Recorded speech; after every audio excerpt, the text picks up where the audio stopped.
पंचायत के चुनाव से लेकर जिला पंचायत तक के चुनाव से लेकर के विधायक और सांसद का पावर अपने हाथ में रखना है। आपको तय करना है, पूरी इबारत आपको तय करना है पूरे कांग्रेस का भविष्य। एक पूरे हिंदुस्तान में नरेंद्र मोदी, शिवराज सिंह, इन लोगों ने एक ऐसा बीमा कार्यक्रम चला रखा है जहाँ लिखतम में बीमा का कोई सर्टिफिकेट, प्रमाण पत्र जारी नहीं किया जाता है कि दक्षिण विधानसभा में पहली बार सारे ग्रुप खत्म होके कोई चेतन यादव नहीं, कोई वसीम जी नहीं, कोई अजीत भाई नहीं, कोई प्रकार से किसी का नहीं, सिर्फ कांग्रेस का ग्रुप चलेगा, सिर्फ कांग्रेस चलेगी, सिर्फ कांग्रेस का कार्यकर्ता चलेगा, उसकी आवाज ऊंची रहेगी। चेहरा बटा हुआ है अलग अलग अंगों से, पर रहता एक साथ है। कांग्रेस में हमारे नेता बहुत सारे हैं, पर सब कांग्रेस के झंडे के नीचे एक साथ है और काम करेंगे और विजयश्री हासिल करेंगे। और इस बार की तो दक्षिण विधानसभा में लड़ाई है कौन सी दोस्तों? नोट के खिलाफ, नोट के खिलाफ। जय रघुनाथ जी के साहब, चुनाव को माहौल चली रहे विधानसभा का, अलग अलग विधानसभा उनका आपके दर्शन करी रहे हम, पर अपनो एक कायदो समीचार आए कि इंटरव्यू आए कि कहीं भी आए, सबका पेड़ा अपने चैनल पे कहीं आए। जय रघुनाथ जी। मतलब आप सगला लोग हो, साहब हमारे साथ जुड़े हुआ है। जय रघुनाथ जी की आज अपन यहाँ आई गया दक्षिण का विधानसभा क्षेत्र में, चेतन यादव जी को एक कार्यक्रम चली रहा था, अपन यहाँ भरी गया, अपन खिचड़ी विचड़ी खाई लांगे नवरदाक दंड।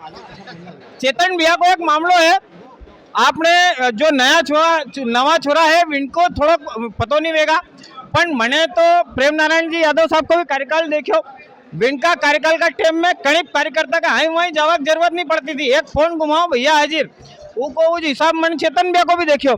आपसे सबसे पहला सवाल मारो रखो, दक्षिण का जो मुद्दा है भी बड़ा मुद्दा ऐसा कौन सा है जिनके लेके आप लोगों के बीच चाहिए? आप दक्षिण का सबसे बड़ा मुद्दा हम ग्रामीण क्षेत्र में हैं। अभी की तारीख में यहाँ सोसाइटियों में बड़ा गबन हो रहा है, आंतरिक मार्गों के हाल बहुत ख़राब हैं और यहाँ पर भंडारण की कोई व्यवस्था नहीं है। दक्षिण क्षेत्र में लगभग 36 पंचायतें आती हैं, यहाँ चिकित्सा की कोई व्यवस्था नहीं की गई। हमारे ग्रामीण जनों को दूर दूर तक भागना पड़ता है प्राथमिक चिकित्सा के लिए, उनका भारी भरकम खर्चा होता है। ये व्यवस्थाएं तो ग्रामीण क्षेत्र में ठीक करना है। हमारी शिप्रा माता के मामले में भी हम देखते हैं कि हमारी इस नदी में कई गंदे नाले मिलाए जाते हैं। लोग कहते हैं शिप्रा शुद्धिकरण, आप कुछ भी वहाँ नदी के आसपास करते रहो, उससे कुछ ना होना, परिक्रमा काटने से होगा काम किससे कि आप शहर के सारे नाले जो हैं नदी में मिलने से रोक दें। आज तक सोसाइटी का घोटाला से एक बात आई थी हमारे याद, लेकोड़ा की एक सोसाइटी में करीब 700-800 परिवार है, दासा भी वहाँ अभी लगातार वहाँ परेशान होता रहा, लगातार चक्कर काटता रहा, FIR तक भी नहीं कटी। मनोज यादव ने थाने पे बोल दिया कि FIR दर्ज नहीं करोगे आप, वो काश्तकारों के साथ का पूरा गला काट दिया उन्होंने। करीबन लेकोड़ा सोसाइटी का 21 करोड़ का घपला है, उसमें मोहन यादव भी लिप्त है, वहाँ का CO भी लिप्त है, वहाँ के अधिकारी जो भी लिप्त है, सबसे ज़्यादा सेक्रेटरी सिर्फ 5 करोड़ का है, बाकी 16 करोड़ रुपए इन्होंने इधर उधर लिए और मोहन करोड़ को 7 करोड़ रुपए दिए हैं। तो आके लेकोड़ा में कोई भी नहीं बोल सकता, उसके BJP के 4 कार्यकर्ता वो किसी को बोलने नहीं देते हैं। हम बोलने जाते हैं ये तो कांग्रेसी है, इनकी क्या बात मानो आप, कांग्रेसी नहीं है, हम तो जनता है, जनता का काम करेंगे और जनता के बीच में आके जनता का ही पूरा काम करेंगे, उनका पैसा पूरा 21 करोड़ दिलवाएंगे, ये वादा कर रहे हैं आज चेतन जी यादव, ताकि काश्तकारों को सबका पेमेंट दिलवाएंगे, सोसाइटी के नाम से गबन नहीं होने देंगे और पूरा सोसाइटी को बेबाक करवाएंगे। जय हिंद, जय भारत। एक दशा आप में से कोई के याद आ रही हो, शायद 20-21 को बीमो भी अपने मिल ही नहीं पाए, अभी विकाले भी आप बहुत दिन से संघर्ष कर ही रहे नहीं मिला की बात हुई, अभी तक कोई किसान के खाते में कोई बीमा राशि या कोई बीमा भी नहीं मिला है, कोई राहत राशि भी नहीं। हाँ, 2-3 साल पहले का भी चुनाव नजदीक आते पहले पुराने भी बीमे की बात कही थी, लेकिन वर्तमान में जो फसलें बर्बाद हुई उसका भी नहीं मिला है सर। यूरिया से जुड़े हुए मुद्दों की एक बात छोटी सी बात जोड़ देना चाहता हूँ। बीमा सब समझते हैं, बीमा की अपनी एक योजना होती है, उसका एक लिखितम डॉक्यूमेंट होता है। एक पूरे हिंदुस्तान में नरेंद्र मोदी, शिवराज सिंह, इन लोगों ने एक ऐसा बीमा कार्यक्रम चला रखा है जहां लिखितम में बीमा का कोई सर्टिफिकेट, प्रमाण पत्र जारी नहीं किया जाता है। और ये प्रमुख आधार भ्रष्टाचार का बनता है। और इसी वजह से पूर्व में भी कई बार किसानों का बीमा खाया गया है। आज भी बीमे की दिक्कत किसानों की बनी है। कांग्रेस पार्टी में हम कमलनाथ जी से निवेदन करेंगे कि किसान जब फसल करेगा, बैंक में जाएगा या KCC वगैरह बनाएगा तो उसको बीमा प्रमाण पत्र भी दिया जाए, ताकि उसकी फसल नष्ट हो तो उसको प्रमाण पत्र के आधार पर मुआवजा मिले। दक्षिण का बारे में भाजपा ने कुप्रचार यो करी रखियो। अब सुप्रचार है मारे नहीं मालूम, पर यो है कि वी यूँ कहना चाहिए कि दक्षिण में कांग्रेस बटी हुई है टुकड़ा टुकड़ा में। आपका सर टिकट की दावेदारी में बहुत सारा और भी लोग था, पर कहीं यो मानिक चला कि सब अब साथ आई गया। देखिए क्या है, आप देखें आपका चेहरा है कितना बढ़िया है, फर्स्ट क्लास, उसमें 2 आँखें हैं, 4 तो नहीं है। चेहरा बटा हुआ है अलग अलग अंगों से, पर रहता एक साथ है। कांग्रेस में हमारे नेता बहुत सारे हैं, पर सब कांग्रेस के झंडे के नीचे एक साथ है और काम करेंगे और विजयश्री हासिल करेंगे। गयादंड शहर की अपन बात करा, गयादंड जो बाढ़ आई थी विक में शहर की जो दक्षिण क्षेत्र की निचली बस्तियां थी काफ़ी सारी, जिनमें बहुत अव्यवस्था हुई। मैंने वो एक चीज़ यह भी निकली कि वहाँ पे कि मूलभूत सुविधाएं नहीं है, वहाँ वैसी स्ट्रक्चर ही नहीं बनी तरीका को जैसा होना चाहिए। तो बीका लिए आपको जिस क्षेत्र में पानी भरा है उस क्षेत्र में लगातार भारतीय जनता पार्टी के पार्षद रहे हैं।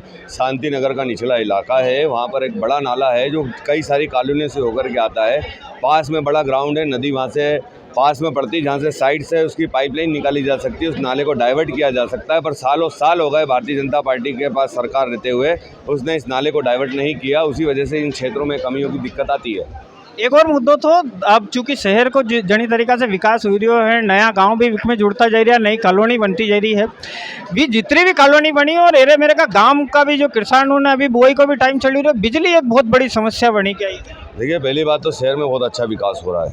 भारतीय जनता पार्टी को बिल्कुल धन्यवाद देना चाहता हूँ। यहाँ पर राक्षसी आचरण का बहुत ज़्यादा विकास हो रहा है, जहाँ पर छोटी बच्चों से बलात्कार हो रहा है। आप देखिए यहाँ भ्रष्टाचार का बड़ा विकास हो रहा है, जहाँ पर आप देखेंगे हर मामले में भ्रष्टाचार कर रहा है। महाकाल जी को नहीं छोड़ रहे हैं, वहाँ पर सप्तऋषियों की मूर्तियाँ उड़ करके कमल पे बैठी होती, कमल पे वहाँ से उड़ी और साइड में बैठ गए। उनने कहा इन भ्रष्टाचारियों को शांति रहेंगे। तो आप देखिए विकास हो रहा है, भारतीय जनता पार्टी के कार्यकर्ताओं का विकास हो रहा है, बेरोजगारी का विकास हो रहा है।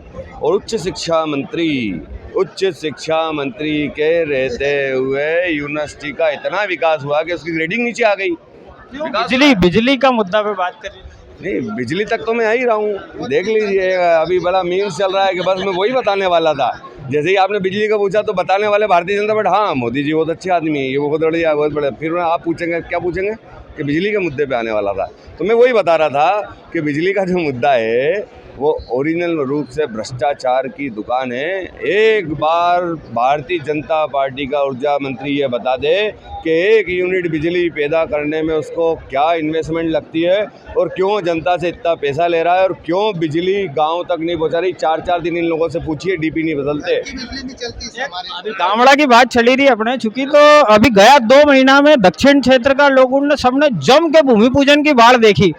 मैंने 9 साल ने 10 महीना कहीं भी नहीं ना, अब भूमि पूजन। ये भूमि पूजन नहीं है, ये भ्रष्टाचार पूजन किया गया है।